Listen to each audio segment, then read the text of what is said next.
years ago, I put together a soup just with everything that I had in my refrigerator. I've made it every year since. It's got a ton of vegetables in it, and you can put protein in it if you want to add some beans, some tofu, some chicken, but I'm just going to show you what the base is. Okay, what are we remembering? This is about progress, not perfection. I took a couple of small little onions. I've taken sesame oil, again, because I want to give it a little Asian flair. So immediately if you use that oil versus olive oil, which you can use, what's the other healthy oil? It's avocado oil. I'm gonna just go ahead and saute these a little bit. Anything that's going to be kind of a little bit harder to digest, sometimes I will just cook it a little bit. You know, if you've got any carrots in the fridge, you can put those in there. We know that we always use the pre-peeled garlic. This is a lifesaver for me. Everything I make is going to have garlic in it, almost. Not great for my social life, but very great for my immune system and really good for just heart health. And it's super easy just to add into any dish. But I also have cabbage here. Cabbage is good for you. Now, what about that salad spinner? We always have the salad spinners. I already had this filled with water. I'm not gonna be so worried about getting all the water off of here. This is just cabbage. I don't have to worry about doing anything with this other than putting it in there.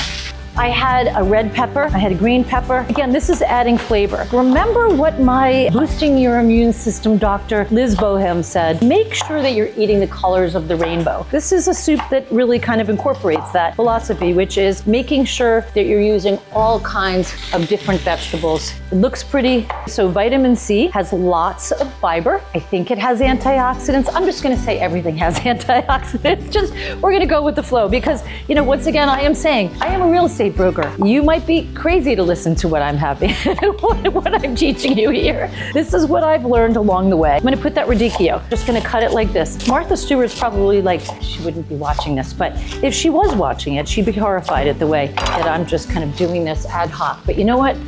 Life's too short to worry about how you cut the freaking radicchio. I can also take things from my freezer. I do always keep shiitake mushrooms in my freezer, but I happen to have shiitake mushrooms that I already have washed. So I'm gonna take all of these mushrooms and I'm just gonna cut them and slice them. Take off the ends, chop, chop, chop, chop. This is just about cutting them down, putting them in the soup. So I'm gonna go back to my little radicchio, gonna put that in there. Oh, we are burning the onions, but that's okay because we really don't care. All right, we're gonna put them in here. We're sizzling on the bottom. Abbott's makes this great meat substitute. A lot of meat substitutes, a lot of vegan food is processed a lot. And processed food will not be so good for you, even though it's like non-meat and vegan. The one that I'm gonna use in here is just chopped chicken. It's not actually chicken. It's got 14 grams of protein, which is amazing. This is kind of sauteing down, but I gotta get some moisture in there. To give it that Asian flair, I am using Thai lemongrass bone broth, 15 grams of protein. All right. Protein is really important. It helps you keep your muscles, build your muscles, helps with your brain health. If you're vegetarian, maybe you can't do that, but you can certainly use vegetable broth. I'm gonna put this in and I'm basically going to cover all of my vegetables with this broth. I had some frozen peas. I'm gonna throw them in, so what? Because again, everything's just gonna taste good in there. You just have to make sure that you have the right base. Fish sauce, I always use my fish sauce. Always makes everything I have taste better. Lemongrass turmeric paste. So I'm gonna put that in. Again, lemongrass is great for a taste of soup. It just feels like a little bit of a pop curry red chili paste. If you don't like spice, you don't have to put it in, but I'm gonna put like a big heaping teaspoon. You can put coconut milk if you really wanna go for that like Thai kind of inspired soup.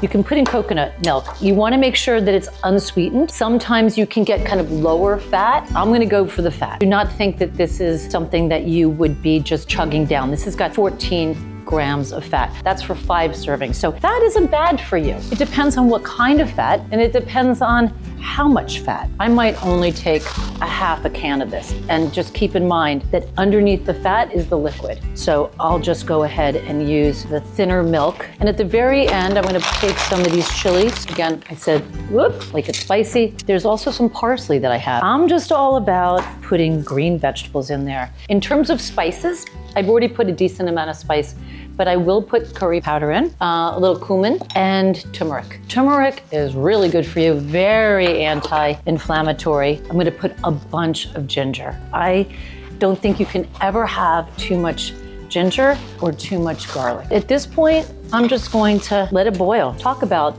the colors of the rainbow here. Okay, so I just took it out from, it probably like simmers for a couple of hours. I mean, you can always also do it for an hour. So after I have this, then I take pre-washed cilantro and I put it in here. I also do a squeeze of lime. Yeah, maybe like even one lime. It tastes really, really good. And then sometimes I'll just put a little chopped up fresh raw onion. Not great for my social life, but really good for taste. So that's it. That is my yummy Annie Gets It Done Thai soup.